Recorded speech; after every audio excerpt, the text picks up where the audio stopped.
묵상, 조용한 시간의 힘을 누릴 수 있도록 그 충만한 기쁨과 말할 수 없는 감격이 흘러넘치는 날 되기를 소망합니다.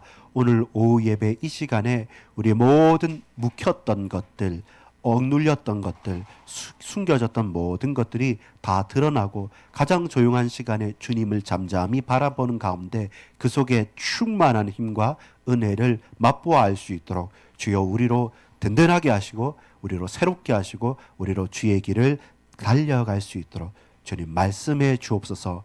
종이 엎드려 듣겠나이다. 그리고 힘써 행하겠나이다. 구주 예수 그리스도 이름으로 간절히 기도합니다. 아멘. 여러분 반갑습니다. 오늘 우리가 함께 나눌 오후의 말씀은 조용한 시간 큐티, 곧 묵상, quiet time, 큐티라고 하는 묵상의 힘에 대해서 우리 함께 나누기를 간절히 소망합니다. 자, 먼저 질문해 볼 필요가 있습니다. 어떤 질문해 보면 저와 여러분에게 과연 하루 중에 조용한 시간이 있냐 이런 질문해 볼 필요가 있습니다. 어떤 것과도 바꿀 수 없는, 누구에게도 방해받지 않는, 또한 양보할 수 없는 가장 귀한 조용한 시간이 있느냐. 육아를 한다, 아이를 키운다, 혹은 바쁜 직장 생활을 한다, 혹은 내가 밤낮 없이 어떤 하나의 프로젝트를 놓고 또는 장사를 해야 된다라고 한다면 사실 시간 내기가 어렵죠. 그래서 오늘 오전과 오후를 한번 연결시켜 봅시다. 바쁜 그 일상 가운데 빨리 하고 많이 하는 것이 능사는 아닌 거죠. 무엇이 능사였습니까? 우선순위가 중요한 것이죠. 아무리 빠르게 하여도 우선순위가 틀어져 버리면 그건 다시 뒤돌아가만 못한 것이 되고, 또 많은 것을 갖추었다 할지라도 그게 하나님의 뜻과 상관이 없다고 한다면 과연 그것이 우리에게 어떤 구원의 유익이 있겠습니까? 차라리 유혹이 되겠죠. 어떤 유혹이라 했습니까? 보다 더 좋은 것들. 게으른 것보다는 성실한 게 좋고, 그냥 막 마음대로 사는 것보다는 열심히 사는 게 좋으니까 세상 사람들이 말하는 것, 세상 사람들이 볼 때도 인정을 해요. 어떻게 보면 성실하고 착하고 바르게 살면 칭찬합니다. 근데 보다 더 나은 거잖아요.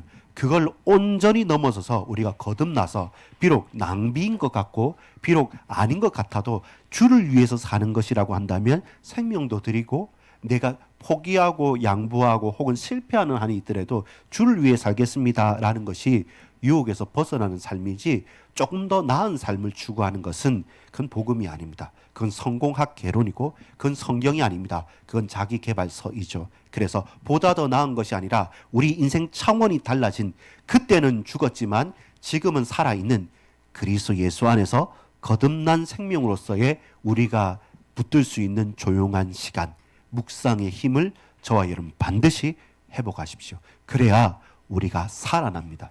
우리의 영혼이 소생케 되어집니다. 여러분, 조용한 시간이 있습니까?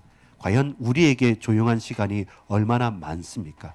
양보할 수 없는 그 시간, 누구에게도 바꿀 수 없는 그 시간, 저와 여러분 과연 살아가고 있습니까? 그렇습니다. 이 조용한 시간, 묵상의 시간은 어떤 시간이냐면 저는 시간보다는 공간으로 표현하고 싶어요. 어떨 땐 우리가 시간이 없어요라고 말하지만 시간보다는 자리라는 게 좀 중요합니다. 공간의 개념. 이런 거예요. 시간은 바쁘지만 바쁜 시간 가운데서도 저와 여러분이 그 현장에 딱 가잖아요. 그러면 바뀌어지는 게 있어요. 막 바쁘다가도 여러분 한 번씩 우리 장로님 보니까 근무 마치시고 이제 목욕탕 여기 낙원 사우나 갔다가 항상 오시더라고요. 그러면 그때 오셨을 때 제일 이렇게 안정감을 가지신다 그러더라고요. 내가 일을 마치고 피곤한 가운데 사우나 갔다 땀을 딱 빼고 와서 나름대로 묵상하고 음악을 틀어놓고 기도하고, 그게 본인에게 있어서는 힘을 얻는 패턴이 되듯이 마찬가지입니다. 그 주부가 혹은 엄마 아빠가 아이를 보내고 잠시 갖는 그 커피 타임일 수도 있고, 혹은 저 교육자인 저희들 같으면 예배 다 끝나고 진짜 다 가고 나서 혼자 있을 때일 수도 있겠고, 아니면 정말로 두근두근거리면서 누가 올까 하면서 마음을 열었을 때도 있고, 어떤 때인지는 모르겠지만 그러나 반드시 저와 여러분에게 어떤 바뀌어지는 공간이라는 게 있어요. 시간보다는 내가 마음을 딱 안정감을 가지는 때. 저는 그 광주 갈 때는 그 서강주 톨게이트 딱 지나가서 들어갈 때 보면 이제 다 왔구나 하는 마음이 있고, 진해 옛날 갈 때는 장복 터널이라는 거, 터널을 딱 딱 통과하면 이 오르막에서 내리막 가면서 쭉 바다가 살짝 뒤에 보이면서 쫙 안아 있는 이런 형상이 있거든요. 그러면 그 터널 통과하고 딱 들어가면 아 이제 집에 왔구나, 고향에 왔구나 이런 마음이 있어요. 그것처럼 하루 중에 내 삶에서 시간을 떼놓는다기보다는 공간을 마련해야 돼요. 예배의 자리, 묵상의 자리, 하나님과 함께하는 이 시간. 그러면요 바쁜 가운데서도 우리 교자상 하나 혹은 우리 조그만 안전뱅이 의자 하나 이곳에 내가 앉을 때 이 장소에 내가 딱 했을 때 이때는 내가 묵상하는 시간이다. 주님을 바라보는 시간이다. 주와 함께하는 시간이다. 이렇게 공간을 바꿔줬을 때 시간이 딸려오는 게 많아요. 근데 공간이 바뀌지 않으면서 아 지금 막 열심히 분주하게 있다가 지금 시간은 정식 기도하는 시간이니까 지금 시간은 성경 봐야 될 시간이니까 이게 잘 되지 않아요. 차라리 공간을 바꿔줬을 때 그때 우리 모든 게 달라져요. 집에서도 그냥 슬리퍼 신고 파자마 입고 있는 것보다는 옷을 딱 갈아입고 세수를 다 하고 면도까지 하고 딱 화장까지 다 하고 딱 자리에 앉을 때 하고 그렇지 않을 때 하고 또 다른 거죠. 이렇게 내 삶의 공간을 예배의 자리, 묵상의 자리로 내어줄 수 있는가? 아니면 그것을 확보하기 위해서 다른 것을 포기하는가? 이 싸움인 것이죠. 그래서 묵상이 나중에도 말하겠지만 조용한 시간이 예수님도 저녁에 하지 않으시고 주로 언제 하냐면 이렇게 새벽 아직도 밝기 전에 한적한 곳으로 가시다. 그러면서 뭐 기도하시다 이렇게 말하죠. 새벽 아침 해가 밝기 전에 한적한 곳으로 가셔서 그때 주께 기도한 것이 예수님의 기도의 모범이었고 예수님의 조용한 시간 묵상의 모델이었었던 것이죠. 그래서 우리가 양보할 수 없는 것은 뭡니까? 새벽 시간, 아침 시간이 누구도 방해할 수 없는 것. 딱 한 사람만 방해합니다. 나 스스로가 방해하고 나 스스로가 잘 뿐이지 누구도 그 시간만큼은 방해하지 않습니다. 그래서 그 첫 시간을 드린다. 가장 조용한 시간, 새벽 미명이 우리에게 있어서 묵상에 가장 유리한 시간이 되는 것이죠. 그래서 한국 교회가 계속 그래도 영적인 부분의 힘을 유지하는 것이 새벽 기도라는 것이 전 세계 어느 나라 어디에도 없습니다. 오직 예수님이 하신 성경책과 그리고 한국 교회에만 아직까지 남아 있는 거예요. 많은 타협이 있지만 그래도 그것이 경건에는 참 유익이 됩니다. 유대인들도 이렇게 새벽 시간에 찾진 않았어요. 딱 그 6시, 9시, 12시 해가지고 정해진 그 보통 절에서 예불 드리는 시간처럼 그렇게 성전에서 드려지는 예배 시간이 있었지 새벽에 홀로 기도하는 시간은 별로 없거든요. 그래서 우리가 가장 조용한 시간이라고 할 때 시간보다는 공간을 내가 확보하겠다. 그러면 반드시 우리가 양보할 것이 있고 양보하지 말아야 될 것이 있습니다. 그게 우리가 좀 찾아보면 좋겠고요. 자, 한번 우리 찾아볼까요? 교재를 보면 선생님 한번 띄워 주시겠습니까? 예. 79페이지 첫 번째 단락에 보면 그 QT라고 하죠. 여기서 QT 취지에 맞게 여기서는 두 번째, 세 번째 줄은 조용한 시간이라고 합니다. 자, 조용한 시간이라는 한번 읽어볼까요? 저기 세 번째 줄 조용한 시간이란 한번 읽어볼까요? 시작. 조용한 시간이란 하나님과 개인적으로 날마다 말씀과 기도를 통해 교제하는 시간입니다. 그렇죠? 큐티라는 것이 특별히 다를 게 없습니다. 하나님과 교제하는 시간입니다. 근데 하나님과 교제하는데 어떻게 교제하냐면 개인적으로 교제하는 건데 그 개인이 말씀과 기도로 하나님과 교제하는 시간입니다. 저와 여러분 개인이 하나님과 말씀과 기도로 교제하는 그 시간은 가장 조용한 시간, 큐티 시간인 것이죠. 그래서 저와 여러분이 조용한 시간과 공간을 확보하는 것이 여러분 묵상하는 삶에서의 가장 핵심이 되는 것이고 왜 하나님과 교제하고 묵상이 필요하냐면 여기 세 번째 단락의 첫 번째 신앙생활의 본질에 대해서 말하죠. 세 번째 단락의 첫 번째 나옵니다. 우리 한번 읽어볼까요? 신앙생활의 본질은 시작. 신앙생활의 본질은 하나님과 교제하여 더욱 친밀해지는 것이다. 이것이 핵심이죠.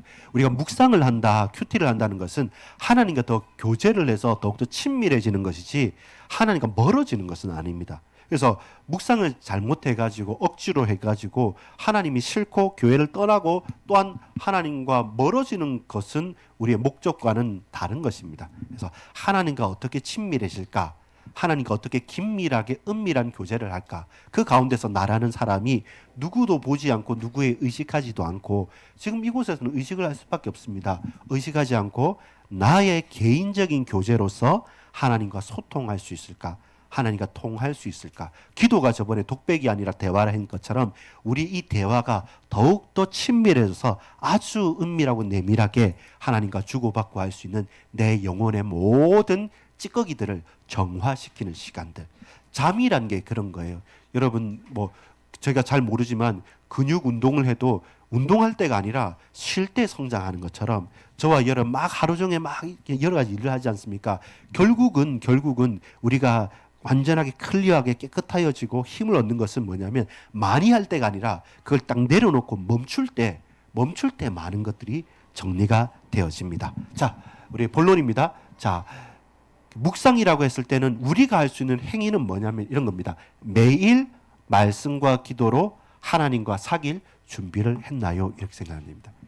하나님과 사귈 준비가 뭐냐면 매일이라는 것, 지속적인 것이죠. 어쩌다가 한 번 하는 것은 수련입니다. 부흥입니다. 근데 어쩌다가 한 번 강하게 진하게 하는 것이 아니라 매일 지속적으로 마치 파도 치듯이 왔다 갔다 하면서 옷깃을 여미고 젖게 만드는 것처럼 마치 아침 이슬처럼 내리고 살포시 내려앉는 것처럼 어느 순간 촉촉히 다 적시는 것처럼 특별한 것 같지 않는데 근데 이게 엄청난 저력과 힘을 가지는 것이 조용한 시간 큐티의 힘이 되는 것입니다. 그래서 매일이라는 것이 핵심입니다. 지속이라는 것이 가장 큰 포인트가 되는 것이죠. 매일마다 말씀과 기도로 하나님과 사귀는 저와 여러분 그런 준비가 되셨습니까? 그럼 여러분 명묵상가 진정한 큐티의 마스터가 되어지는 것이죠. 그래서 우리는 하나님과 조용한 시간을 가지기 위해서 나는 하나님과 개인적으로 매일마다 말씀과 기도로 주님과 교제하고 있는가? 이것이 우리의 질문이고 그러하다라고 한다면 여러분 잘 하신 것입니다. 참으로 잘 하셨다는 것 말씀드리고 싶습니다. 자, 하나님과 개인적으로 날마다 말씀과 기도로 교제하는 시간이 큐티, 조용한 시간이라고 한다면 그것은 누가 모델이냐면 바로 예수님께서 우리의 모델이 됩니다. 마가복음 1장 35절 말씀에 새벽 아직도 밝기 전에 한적한 곳으로 예수님께서 가셔서 거기서 기도하셨다는 그 말씀이 있습니다. 특별히 누가복음은 살펴보면 살펴볼수록 더 많이 나오는데요. 누가복음 6장 12절에도 동일하게 말씀합니다. 이때에 예수께서 기도하시러 어디로 가냐면 산으로 가사 밤이 새도록 하나님께 기도하시고 또 특별히 예수님께서 기도 생활 가운데 한적한 곳으로 가셔서 지속적으로 하나님과 교통할 수 있는 묵상의 시간을 그 하루 중에 가장 많이 가장 귀하게 붙들고 살아갔다. 이것을 우리가 잘 살펴볼 수 있으면 좋겠습니다. 여러분 하나님과 교제하고 있습니까? 우리는 하나님과 과연 친합니까? 아니면 뭡니까? 매일매일 말씀과 기도로 하나님과 통하고 있는지 이것이 우리가 집중해야 될 또 우리가 살아가야 될 중요한 이유가 되는 것입니다. 자, 1번 한번 읽어볼까요? 시작. 어떻게 조용한 시간을 가집니까? 우리의 시간, 장소, 방법을 저와 여러분이 좀 구체적인 실천 방법이 필요한 거죠. 이건 구체성을 좀 띌 필요가 있습니다. 구체성을 띈다는 말은 무엇일까요? 자, 오늘 우리 페이지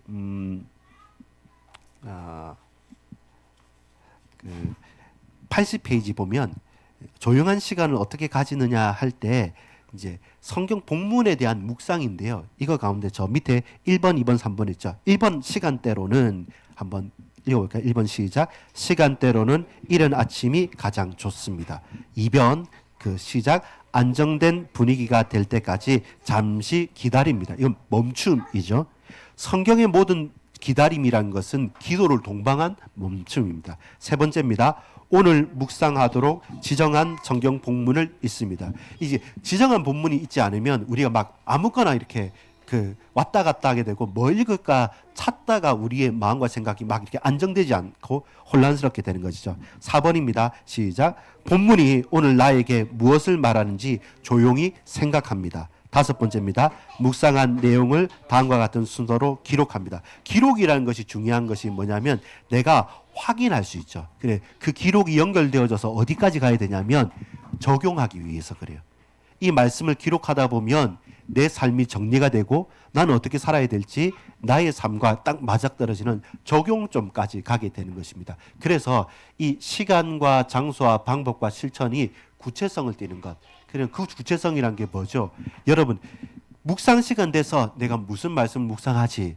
내가 뭐 할까? 이렇게 생각해 버리면 그걸 찾기 위해서 이렇게 두리번거리다가 성경 찾다가 마음이 분산되어져요. 그래서 아까 말했던 것처럼 묵상이라 했을 때는 딱 그 장소, 그 시간, 그 만남, 그 분위기를 그대로 확보하는 것입니다. 그래서 아침 이런 시간에 조용하게 누구도 방해하지 않을 때 내가 딱 가는 교회에 온다. 아니면 내 책상 식탁에 다 치워놓고 있는다. 아니면 어떤 골방에 들어가서 나만 그냥 무릎 든다. 아니면 조그만 교사상을 펼쳐놓는다 하듯이 여러분 누구에게도 방해받지 않고 안정적인 상태를 만드는 게 중요합니다. 마치 본문까지 그래서 묵상집을 우리가 활용하는 이유가 뭐냐면 그 본문까지 잡다하게 이거 할까 저거 할까 생각하지 않도록 딱 펼치면 오늘 날짜 있는 게 유리한 것이 그거예요. 생각이 분산되지 않도록 조용하게 쑥 들어갈 수 있게 돼야 됩니다. 그래야지 묵상이 깊어지게 되고 그 묵상이 귀하게 됩니다. 그래서 만약에 이제 중세 시대 같은 경우에는 로마 가톨릭의 전통은 어떤 거냐면 성경 자체를 좀 중요시하기보다는 그냥 주 예수여, 주 예수여, 오 주 예수여 이렇게 주문 외듯이 하나만 더 강력하게 합니다. 그러면서 관상한다고 그러거든요. 하나만 쫙 이렇게 살펴보듯이 집중하듯이 그렇게 하면서 그냥 자칫 잘못하면 그 깊이하면 깊이 내게 딱 다가오는 것도 있지만 자칫 잘못 그냥 잠자기 위해서 자장가하는 것밖에 또 안 되기도 합니다. 그래서 우리가 좀 말씀을 깨어서 이성을 생각하면서 그러나 잡다한 선택 사항을 줄여가는 것이 묵상을 하기 위한 방법과 시간과 장소의 구체성을 아는 중요한 부분입니다. 네 번째 여러분 저기 페이지 81페이지 중간에 묵상할 때의 적용에 대한 부분입니다. 적용하고 밑에 있는 4P 이 4개의 원칙이 나옵니다. 개인적으로 실천적으로 한번 읽어볼까요? 자, 제가 위에 읽어볼게요. 하나님이 주신 교훈을 따라 변화가 필요한 태도나 행동을 결정합니다. 좋은 적용의 4대 원칙은 시작. 개인적으로 실천적으로 가능하게 실천 여부를 평가할 수 있게 합니다. 이게 네 가지 P, 프린시플, 네 가지 원칙인데요. 그게 뭐냐면 개인화. 다른 사람에게 적용하는 것이 아니라 나에게 적용하는 것이 되어야 되고 그리고 그것은 실천 가능해야 됩니다. 뜬구름 잡는 것, 세계복음하고 전 세계를 복음하고 우리나라의 평화 통일을 주십시오. 물론 필요하지만 그건 묵상할 때 우리가 붙잡을 것은 아닙니다. 오늘 내가 이 말씀 자체에서 나의 개인적으로 내가 실천할 그리고 가능한 것. 로또가 되게 해주십시오. 이게 아니라 내가 성실하게 살게 해주십시오. 이건 가능한 것이죠. 작지만 그래서 개인적이고 가능하고 그리고 또 실천할 수 있고 그리고 그걸 평가할 수 있어요. yes or no 됐어요. 이게 과연 됐는지 안 됐는지 확인해 볼 수 있는 점검이 가능한 것. 그것이 적용의 네 가지 포인트입니다. 이 포인트를 딱 짚으면 어쩔 수 없이 저와 얘는 구체적으로 붙잡을 수밖에 없어요. 내 삶을 구체적으로 돌아가 볼 수밖에 없는 겁니다. 이것이 어떻게 조용한 시간을 활용할까라는 질문에 대해서 저와 여러분이 말씀을 붙잡을수록 결국 이렇게 흘러갈 수밖에 없는 겁니다. 그러면 저와 여러분에게 나타나는 게 뭐냐면 힘입니다. 누구를 군림하는 힘이 아니라 듣는 힘이고요. 하나님의 말씀을 읽는 힘이고요. 그리고 말하는 힘입니다. 이게 합쳐졌을 때 묵상에서는 중요한 기록의 힘이 되는 거죠. 왜냐하면 기록해야지만 이게 남아서 내게 증거거리가 되는 거죠. 그래서 지속 가능하기 위해서 묵상집이라는 게 노트면이 많은 게 옛날에 우리 기도서도 노트면이 많은 이유는 뭐냐면 그게 남겨가지고 내가 확인해야지만 저와 여러분 더욱더 지속할 수 있는 힘을 얻게 되는 겁니다. 결국 어떤 힘이냐? 보고 듣고 읽고 말하는 힘. 그것을 증거로 기록하는 게 묵상의 힘이 되는 거죠. 그래서 하나님과 교제하는 가운데 저와 여러분이 묵상의 힘, 조용한 시간의 힘을 확인하는 시간표, 또 은혜들이 하나하나 필요합니다. 그래서 결국 이 묵상의 힘을 누린다고 할 때 우리의 삶에서 좀 놓치지 말아야 될 가장 중요한 부분들이 뭐냐면 한번 저쪽으로 돌아가 보겠습니다. 70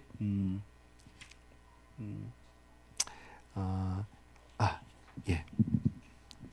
여기 조용한 시간에 힘을 누리자라는 부분으로 저기 어디로 들어가냐면 예. 그 81페이지. 이것을 생활화할 때 바뀌어질 때 나타나는 것이 뭐냐면 1번 신앙이 관념이 아니라 같이 해볼까요? 1번 신앙이 관념이 아니라 현실이 됩니다. 자, 조용한 시간에 힘을 얻으면 그냥 머릿속으로 생각이 아니라 현실이 되는 것이죠. 현실이 되고 2번입니다. 시작. 삶의 방향을 지시를 받습니다. 저와 여러분이 내 멋대로 내 마음대로가 아니라 하나님께서 우리에게 열어준 방향이 보여지는 것이고 잡혀지는 것이고요. 3번입니다. 시작. 세상의 유혹을 이겨낼 통제력이 생기는 겁니다. 아까도 말했지만 유혹이라는 것은 너무나도 강력합니다. 왜냐하면 비슷해 보이고 좋아 보이기 때문에 적당한 수준에서 타협하고 싶은 유혹들이 계속 다가오기 때문에 보다 더 좋은 것이 아니라 완전히 새로운 그 한 새 사람이 되어지는 것으로 우리는 목적할 수 있어야 됩니다. 통제력. 그리고 네 번째 82페이지 볼까요? 시작. 하나님이 주시는 기쁨을 얻습니다. 우리 그래서 시편 16편 11절 받지 않습니까? 주께서 생명의 길을 내게 보이시리니 주의 앞에는 충만한 기쁨이 있고 주의 오른쪽에는 영원한 즐거움이 있나이다. 충만한 기쁨과 영원한 즐거움, 그것이 하나님께서 우리에게 주신 묵상에서의 힘 가운데 기쁨입니다. 그리고 마지막 5번째입니다. 하나님이 원하시는 사람으로 성장하게 됩니다. 이것이 조용한 시간에 힘을 누릴 때 저와 여러분에게 다가온 것입니다. 보고 듣고 말하고 그리고 읽을 수 있는 그 힘, 하나님의 은혜를 보고 듣고 체험하고 그리고 그것을 저와 여러분이 이제 묵상하면서 실천은 뭐냐면 이제 기록하는 힘을 가지게 된다면 하나씩 변화되어지고 바뀌어질 수 있는 것입니다. 그게 조용한 시간의 힘입니다. 사실 아이들 이렇게 키우고 또 여러 가지 하는 가운데 쉽지는 않죠. 그래서 가장 좋은 시간에 환경을, 그 공간을 전환을 빨리빨리 해야 됩니다. 전환을 빨리빨리 하고 짧더라도 그 빠른 전환 시간에 그 공간에 딱 갔을 때는 바로 들어가서 내게 가장 구체적으로 개인적이고 실천 가능하고 그리고 또한 점검 가능한 것을 기록으로 또한 힘으로 우리가 얻을 수 있는 것이 무엇보다도 필요합니다. 우리 한번 이제 좀 놓치지 말아야 될 또 중요한 게 뭐냐면 묵상 도둑들이 있습니다. 이 묵상 도둑들을 잡을 필요가 있습니다. 예, 그게 페이지 82페이지에 나오는데요. 방해하는 것들, 사실 묵상하지 못하도록 만드는 것들만 우리가 제하여 버리면 나머지는 이루어집니다. 근데 이것의 큰 핵심은 뭐냐면 안정화입니다. 얼마만큼 우리가 그 든든하게 뿌리를 깊이 내리느냐의 핵심입니다. 자, 보세요. 첫 번째는 뭡니까? 묵상 도둑의 첫 번째는 나 개인입니다. 게으름이나 늦잠이 방해하지, 첫 번째는 다른 사람이 방해하지 않습니다. 저와 여러분 새벽에 일어나는 것은 내가 안 일어나서 그렇지 누가 일어나지 말라 말하지 않습니다. 그래서 우리의 늦잠이나 게으름이라는 나의 도둑을, 묵상의 도둑을 바꾸는 것이고, 그 다음에 결국 핵심은 이 안정화라고 할 때 결국 제일 많이 흔들리는 것이 뭐냐면 우리 마음과 생각, 빌립보 4장 6절 7절 말씀대로 내 마음과 생각을 지킬 수 있어야 되는데 내 마음이 불안해요. 내 마음이 두려워요. 그리고 실제로 그 일이 일어나지도 않았고 결국 그것이 아닌데도 불구하고 그렇게 될까 싶은 내 감정이 계속 우리를 흔들어 가는 것이죠. 그래서 이 부분에 대해서 저와 여러분이 잘 생각해야 됩니다. 그리고 저도 우리 자녀들하고 할 때 제일 흔들리는 게 뭐냐면 이게 중요한 거니까 필요한 거니까 했으면 좋겠다는 마음이 앞서다 보니까 자의가 아니라 타의에 대해서 하는 거죠. 타의로 하다 보니까 결국 지속이 안 되는 거죠. 결국은 어느 순간에는 명령처럼 부모가 자녀에게 시키는 걸로 시작하지만 목적과 방향은 뭐냐면 점점 스스로 할 수 있는 방향으로 가야 돼요. 자의로. 그래서 억지로 하는 것이 되지 않도록 하고, 그래서 묵상은요 공부하는 건 아닙니다. 막 이렇게 해서 사전을 찾아보고 하는 게 아니라 그냥 말씀을 외우는 겁니다. 읽는 겁니다. 또 고백하는 겁니다. 그렇게 고백하고 읽어가면서 하나님 내게 주신 은혜를 조용하게 확인하는 것이지 뭔가 열심히 찾아가서 공부하거나 여러분 뭐 지나치게 어려운 것을 막 해서 막 여러 가지 할 필요가 없습니다. 그 시간은 또 저희들은 좀 다르겠지만 우리 모두가 그냥 막 원어를 찾아서 열심히 해야지만 할 수 있는 그런 것은 아닙니다. 동시에 실천이 없이 그냥 머릿속에 1번하고 아까 저기 현실하고 연결되겠죠. 관념이나 이상이 아니라 묵상은 현실이 되어야 되기 때문에 내 삶에 실천이 가능한 쪽으로 가야 됩니다. 그리고 절대로 성경 읽기나 책 읽기, 묵상에 관한 책을 많이 읽었다고 해서 우리가 묵상을 할 수 있는 전문가가 되거나 또는 그런 큐티를 한 사람은 아닌 것이죠. 그래서 뭐에 대해서 많이 아는 것이 실제로 그것을 한 것과는 다른 거죠. 마치 우리가 지난 시간에 봤던 것처럼 기도에 대해서 많이 말한다고 해서 그 사람이 기도의 사람이 아니듯이 묵상에 관해서 묵상에 대한 책이나 다른 내용을 많이 잡다하게 안다고 해서 묵상하지 않습니다. 적어도 우리가 하나님과 깊이 교제하고 체험할 수 있는 그 포인트를 찾아가는 거죠. 이 시간 이 장소에서만큼은 내 마음을 확 쏟아놓고 하나님께서 내게 주신 은혜를 맛보는 그런 내가 깨끗하게 새롭게 리뉴얼되는, 정화되어지는, 새롭게 세팅되어지는 힘을, 바꾸어지는 힘을, 그 감각을요 깨우는 것이죠. 여러분 운동할 때도 처음에 그 조깅하고 할 때도 스트레칭하고 워밍업하고 시작하듯이 나의 영적인 민감성을 확 깨워가는 장면이 바로 이 묵상입니다. 여러분 저기 83페이지 박스 안에 있는 글이 있습니다. 성경책 있는 박스 안에 있는 글을 우리가 한번 읽어보면서 묵상이 우리에게 몸에 밴 것이 되어야 된다는 것, 그게 중요합니다. 조금 긴 한 단락이지만 그리스도인에게 하나님과의 교제는 한번 같이 읽어볼까요? 시작. 그리스도인에게 하나님과의 교제는 생명과 같은 것이어서 조용한 시간을 가지는 것은 필수적인 요소입니다. 하지만 하루아침에 생활화되지는 않습니다. 오늘 조용한 시간에 관해서 배웠다고 매일 정기적으로 성경 말씀을 묵상하고 기도하게 되지는 않습니다. 조용한 시간은 혼자서 생활하기가 쉽지 않습니다. 본을 보여주는 믿음의 선배가 필요합니다. 묵상한 말씀을 나눌 수 있는 선배의 도움을 받으십시오. 조용한 시간을 가지는 것이 몸에 밴 습관이 되려면 당신이 하나님과 교제하기를 간절히 바라는 마음을 가져야 됩니다. 무슨 문제입니까? 몸에 밴 습관이 되기 위해서는 중심의 문제고 마음의 문제인 것이죠. 결국 우리가 하나님을 갈망하고 소망하는 마음이 있고 그 중심이 있을 때 그때 그 중심에 따라서 이 묵상이라는 것이 몸에 밴 습관으로 익어져 가는 것이죠. 나중에는 자동적으로 그 예배의 자리, 묵상의 자리, 묵상의 공간으로 내가 가고 싶어요.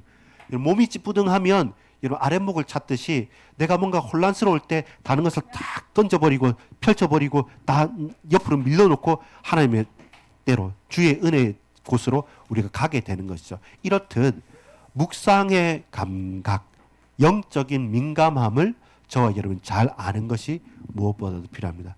몸에 밴 습관은 뭐의 문제라고요? 마음의 문제인 것이죠. 중심의 문제인 것이죠. 자, 결론을 맺겠습니다. 여러분, 묵상의 기쁨, 행복을 누리고 찾을 수 있습니까? 그리고 그 묵상이 제대로 우리에게 붙들림 바 되어지고 우리에게 실천되기 위해서 반드시 가장 먼저 회복해야 될 우리의 삶의 중심은 예배의 자리입니다. 예배의 자리에 우리가 은혜를 충만히 받을 때 그 예배의 감격이 우리의 삶으로 전달되어져서 매일 새벽에 저와 여러분을 깨우는 힘이 됩니다. 안 그러면 그 피곤함과 그 노론한 그 공고함 내 육신이 내 영혼을, 내 가슴을 깨우지 못합니다. 하나님의 은혜가 예배의 자리에 느꼈던 그 감격이 여운으로 남아서 내 마음과 생각을 온전히 붙들어 바뀔 때 그때 우리는 거룩한 시간의 낭비를 도전하는 것입니다. 거룩한 그 시간 낭비를 우리는 사랑하게 됩니다. 다른 사람들 볼 때는 무슨 시간 낭비고 아무것도 안 하는 것처럼 보이지만 그게 가장 거룩하고 가장 힘이 있음을 우리는 알게 됩니다. 오늘부터 여러분 믿음으로 도전하십시오. 내 삶에 거룩한 시간을 확보하겠다. 그 시간은 어느 몇 시부터 몇 시기보다는 뭐라고 했습니까? 시간과 공간이라고 했죠. 그래서 그 장소를 여러분 거룩하게 만드십시오. 그곳은 깨끗하게 치우고 그곳은 향기를 나게 하고 가장 편안하고 아늑하게 만들고 조명도 조절하고 가장 내가 생각만 해도 행복한 미소가 지어질 수 있는 그 장소를 여러분 한번 마련해 보십시오. 거기에서부터 시작입니다. 그리고 그 장소에 들어가면 잡다한 생각하지 말고 바로 딱 성경을 펴서 혹은 묵상집을 통해서 읽을 수 있는 바로 있는 간단한 말씀이 있고 그냥 그 말씀을 읽고 생각하고 기도하고 그 말씀 읽고 나를 돌아보고 기도하는 가장 안정적인 상태에서 지속할 수 있는 것. 그리고 이게 계속되기 위해서 여러분 기록의 힘을 믿으십시오. 묵상의 힘을 믿으십시오. 하나님의 은혜를 보고 듣고 느끼고 체험하고 읽고 그리고 고백하는 그 시간을 내가 반드시 가지겠다. 그러면서 여러분 가장 최고의 행복, 묵상의 시간, 조용한 시간의 힘을 누리는 저와 여러분 되기를 간절히 소망합니다. 기도하겠습니다. 아버지 하나님 감사합니다. 거룩한 시간 낭비인 예배 시간이 우리에게 진정한 감격과 감사로 다가온다면 매일 나의 삶의 일상 가운데 가장 행복한 시간, 가장 복된 장소는 바로 엎드리는 묵상의 자리입니다. 그곳 조용한 시간을 확보하기 위해서 믿음의 선한 싸움을 할 수 있도록 주님 우리에게 은혜를 베풀어 주옵소서. 매일마다 감격하고 매일마다 감사하며 매일마다 눈물로 씨를 뿌리며 그 가운데 하나님을 만나는 그 시간이 그 어떤 것과도 비교할 수 없는 내가 반드시 누리지 않고 반드시 체험하지 않으면 이 하루를 나는 살아갈 수 없습니다 라고 하는 내 존재의 이유를 그 묵상 시간에 그 조용한 시간에 반드시 확인하고 체험하며 살아갈 수 있도록 우리 자녀들에게 우리 온 가정과 가문에게 흔들리고 혹은 바쁨으로 혹은 여러 가지 많은 분주함으로 달려가 있는 우리의 동기들에게 아버지 하나님 이를 위해서 간구하고 동역하고 중보할 수 있도록 주님 먼저 나에게 하늘의 신령한 복으로 묵상할 수 있는 힘을 기도의 비밀을 체험케 하옵소서. 믿고 감사를 드립니다. 예수 그리스도 이름으로 간절히 기도 올리옵나이다. 아멘. 찬송가 500